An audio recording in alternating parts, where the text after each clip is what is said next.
I did my best, I feel, professionally, to get this guy on the same sheet of music that I was playing off of. But after about a week or two, I realized that that wasn't going to happen. This guy kind of had his mind set on what my future looked like, and it was something that I disagreed with.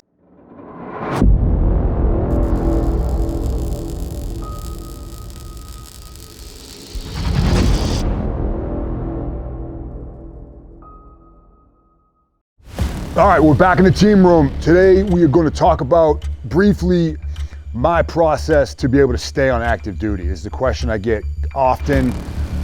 More often than not, this comes in from another service member who's dealing with some kind of an injury or some kind of a situation where they are fearful of or have a pending medical evaluation board coming up, and they really want to stay in to serve on active duty, and they're concerned about being able to do that. So, hey man, how did you do it? What did it look like? What do I need to be prepared for?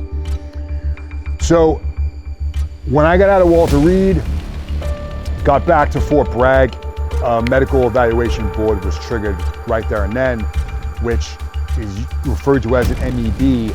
And I tend to look at that as a military eviction board because it's really designed to transition people out of service. And this isn't a shot at the members of that world that do that.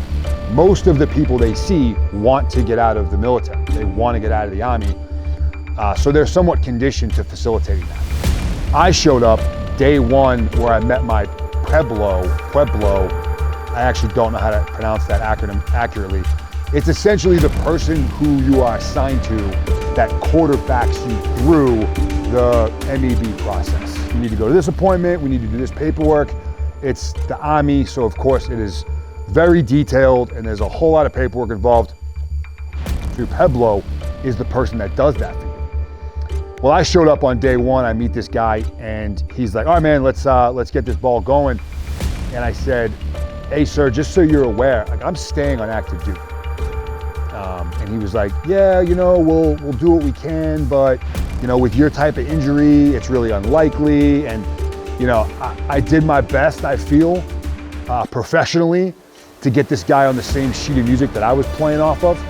But after about a week or two, I realized that that wasn't going to happen. This guy kind of had his mind set on what my future looked like, and it was something that I disagreed with. So I, in a completely unprofessional manner, which is something I don't recommend, I fired this guy. I threw an absolute temper tantrum in their office one day. Their supervisor came over, he pulled me into his office, we had a conversation. I apologized for my childish shenanigans, and I explained to this guy, I said, listen, I need to be partnered up with someone who understands what I'm trying to do here. Otherwise, I'll just figure it out by myself. He introduced me to a girl named Rachel, who became my Pueblo. I talk about this in Objective Secure a little bit in greater detail, and she became my girl. She became my teammate.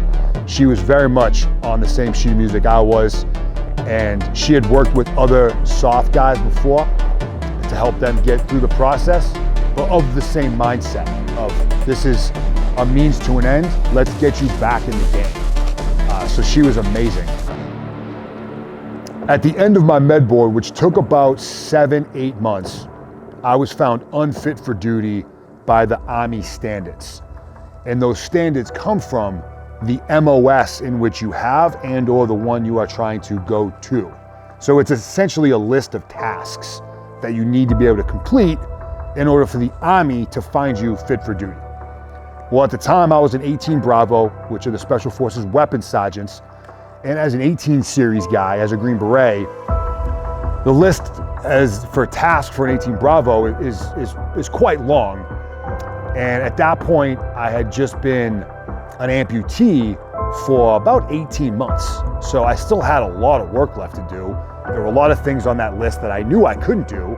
I was honest about that. I said, no, I can't run 2 miles in this amount of time. I can't do this ruck march in this amount of time now, but I'm confident that I will be able to. The result of that process was me being found unfit for duty.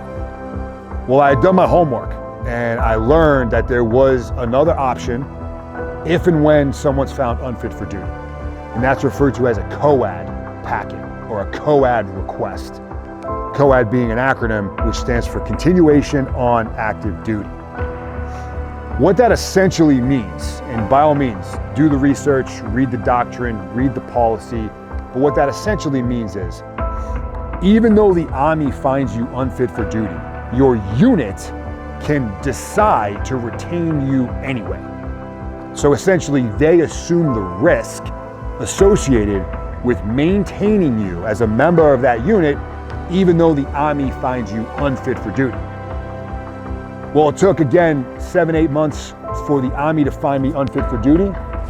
It took my unit 5 days to approve my COAD back. So after 5 days, and after this document or this packet working its way up the chain of command to the level it needed to get to for approval, which I believe was USASOC, United States Army Special Operations Command, it took 5 days for them to say, hey, Army, we know you found him unfit, but we're gonna keep him anyway. Here's what I want you to take away. Those that are going through a similar challenge, or those that are in a predicament where they're concerned about getting removed from the Army and they want to stay and they're dealing with an injury, whatever the circumstance is. In the Army, just about anything is possible. Just about everything is waiverable. Really, all it takes is the right individual to put his or her name on a piece of paper. Know that going in. And then also know that documentation supports action. I cannot stress this enough. Documentation supports action. If it's not in writing and signed by someone of authority, it doesn't matter. It doesn't matter how fast you can run. It doesn't matter how fast you've recovered. It doesn't matter the things you can do or what you're doing to get better. If it's not in paper, it's not in writing, signed by a commander, an authority figure, a doctor, it's irrelevant. It's not going to be worth anything. This means that you have work to do. Whatever your current status is, however you're progressing, however you are still an asset to your unit, your organization, your section, that has to be in writing and signed by someone with authority. That gives you a task to work towards. How do I go about doing that?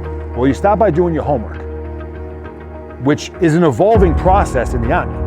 Decision makers swap out, sometimes every 12 months, every 24 months. It's a constantly evolving organism. Who is in those key positions now? You got to figure that out. How do you get in front of that individual so that you can communicate your position?